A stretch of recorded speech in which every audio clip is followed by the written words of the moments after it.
Welcome back to Project 82, the SCP Remote Access Database. Which case file do you require?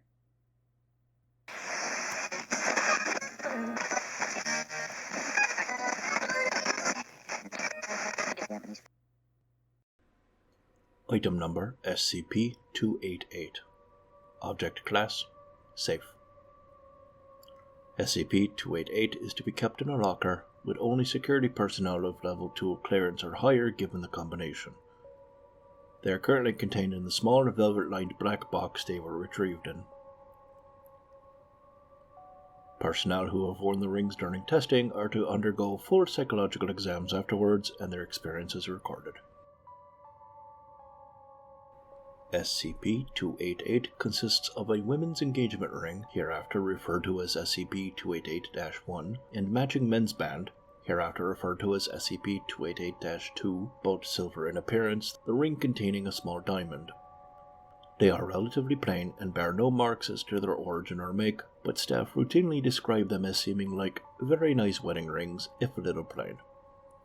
They are completely normal in every sense, and have been damaged by endurance testing and subsequently repaired through typical jeweling practices, and their effects are only observable when worn. When SCP-288-1 is worn by any adult female in a relationship, she immediately becomes what has been portrayed in popular media as an, quote, ideal housewife. Women describe this experience as if they are not in control of their body, merely observing their own actions. They lose all ability to form their own opinions, and instead automatically agree with the opinions of their spouse, and display very few negative emotions, if any. They seem to gain an instinctive knowledge of cooking and baking, in a style considered to be the, quote, traditional American style, including such dishes as apple pie or macaroni and cheese. These dishes are always professionally made regardless of prior skill. A similar knowledge is evidenced in the spheres of cleaning and light repair. Subjects regularly display the ability to sew and knit even if they are not able to do so before donning SCP-288-1. Along with this knowledge, they feel an innate urge to cook, clean, and mend things around their home incessantly. They lose the will to have a job of their own and become exceedingly obedient and loyal to their spouse, as well as religious and authority figures. Many wearers of SCP-288-1 exhibit a fondness for rather modest dress, and are uncomfortable when wearing pants or more revealing clothing. They also develop a fondness for children, and if they do not already have children, express the urge to have them. When SCP-288-2 is worn by any adult male in a relationship, he undergoes a similar change, taking on the characteristics of popular media's portrayal of an, quote, all-American dad, whether or not he has any children of his own. Men describe the experience similarly to women, in that they feel they are not in control of their actions. He shows loyalty and obedience to political, religious, and authority figures, and an innate duty to his current professional management structure. He will work exceedingly long hours without complaint, and maintains an upbeat and motivated demeanor at his work. No matter the nature of his former personality, he becomes friendly and easy to approach, good with kids, and fiercely loyal to his spouse. He is always willing to help around the house and willing to please with a shoulder rub. Men with children become attentive, engaged fathers, and men without children express a strong desire to have them. When used collectively, SCP-288 seems to recreate a model of a, quote, Stepford marriage. While this seems ideal and relatively harmless, SCP-288 has been responsible for numerous crimes, including spousal abuse, murder, and suicide. Both women and men report feeling trapped while wearing SCP-288 and out of control of their own life. After extended periods of wearing SCP-288, they often have intense feelings of depression and personality displacement. On a more sinister note, somebody wearing either instance of SCP-288 will take virtually any manner of abuse from a spouse without a word or raising a hand to defend themselves. In transgender individuals, the ring appears to react to their gender identity. Therefore, a transgender individual assigned male at birth would react to the female ring rather than the male ring, whether or not they were pre- or post-gender reassignment surgery. Homosexual subjects are affected by their actual gender. A male homosexual will not react to the female ring, just as a female homosexual will not react to the male ring. More testing upon sex and gender is pending. The potential for SCP-288 to create a, quote, domestic slave proves disturbing to some and seems useful to others, and records show that this has been used in such a fashion before. See Addendum 288-A. Preliminary testing of SCP-288 has proved inconclusive. The rings themselves display no physical anomalies compared to a normal wedding ring of similar type.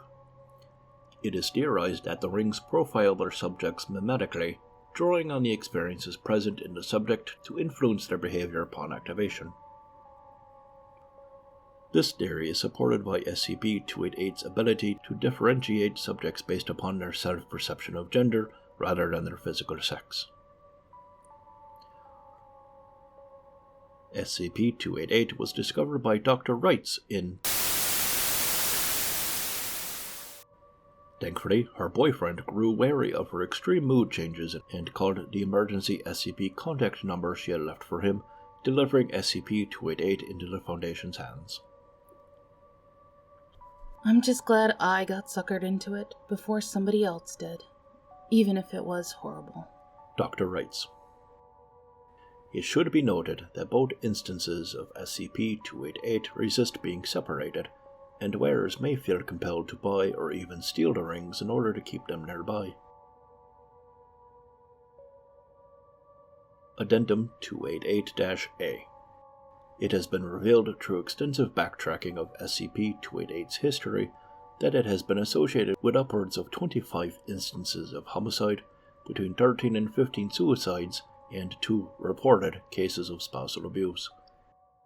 It has regularly resurfaced in pawn shops across the United States for at least 80 years, though all attempts to track it past the early 20th century have failed to reveal further evidence.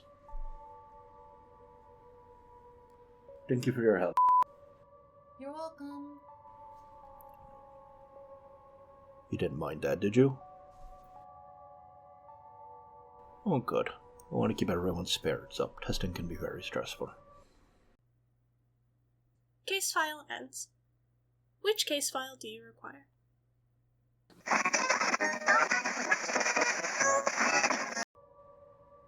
Item number SCP-289. Object class Safe. Currently located at Site-17 under the supervision of Dr. SCP-289 is to be suspended on a 10 cm by 10 cm platform in the exact center of a 5 m by 5 m by 5 m concrete room. It is to be monitored at all times by no fewer than 2 mounted cameras, whose video feeds will be recorded and archived if deemed necessary upon review. Every 30 days, SCP-289 is to be moved to an identical housing facility on the other side of Site-17 to avoid unnecessary inertial buildup. No personnel are allowed to approach closer than a 1.6 meter radius of SCP-289 unless they have prior authorization from 2 Level 3 supervisors attached to this project. Additionally, any personnel interacting with SCP-289 are to have read all authorized documents related to SCP-289 and to have a thorough understanding of its capabilities and the time limits involved. SCP-289 is an irregularly shaped mass of hematite, with trace analysis showing trace amounts of aluminium, phosphorus, and water. SCP-289 has the unique property of intensifying the effects of inertia over objects in a 1.6 meter radius over time. Objects that remain immobile will become more and more difficult to move, while objects maintaining a constant speed will become very difficult to stop. At best estimate, close proximity to SCP-289 increases an object's inertia by 17% every 160 seconds, with a slightly slower reduction of inertia over time to base levels after being removed from SCP-289's active radius. SCP-289 was retrieved in 1983 after a series of odd traffic accidents in Edmonton, Alberta, Canada.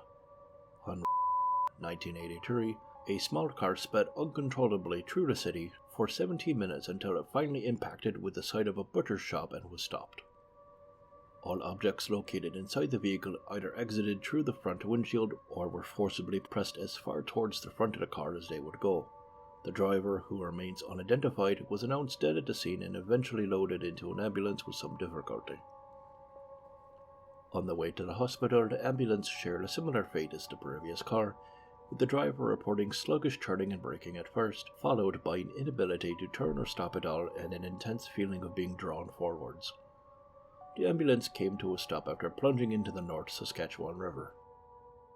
The driver managed to escape from the vehicle and found himself propelled across the river and into the surrounding woods at an estimated 30 kilometers per hour, where he remained pinned to a tree for nearly 45 minutes before his inertia stabilized and he fell to the ground.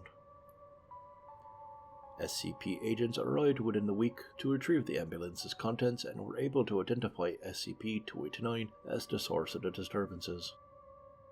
SCP-289 was eventually airlifted to Site-17 by being attached to the end of a long tether held below a helicopter to avoid any inertial buildup on the part of the vehicle.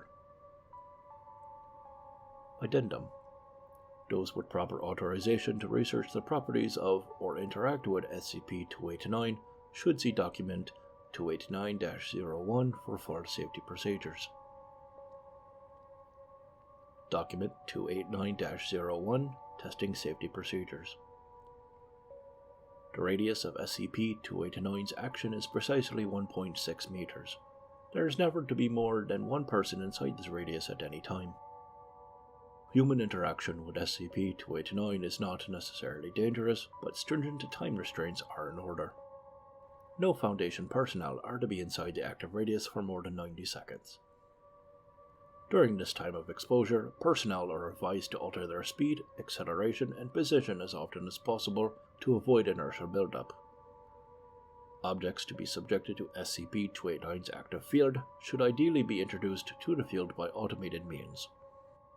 Long handheld manipulating devices are also acceptable, and for particularly delicate objects or precise adjustments, human interaction is allowed so long as time restraints are not violated.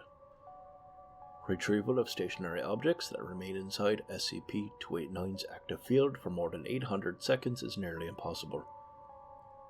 Objects that maintain a constant speed inside the active field for a similar time are nearly impossible to slow or stop. Thus, all experiments should conclude before this threshold time is reached. In the event that an object becomes irretrievable, researchers may petition Dr. to have the object returned after SCP-289 is moved to its new enclosure during monthly transfer protocol and the requested object's inertia has returned to standard levels.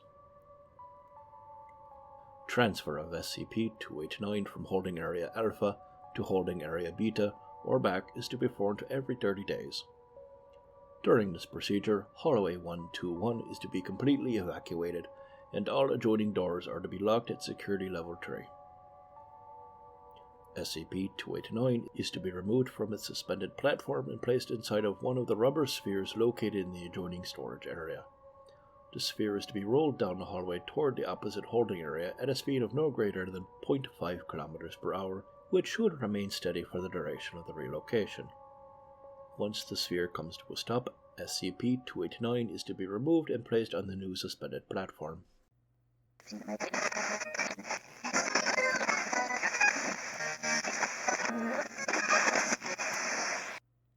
Thank you for your participation in Project 82, transmitting psioanalytic data to Dr.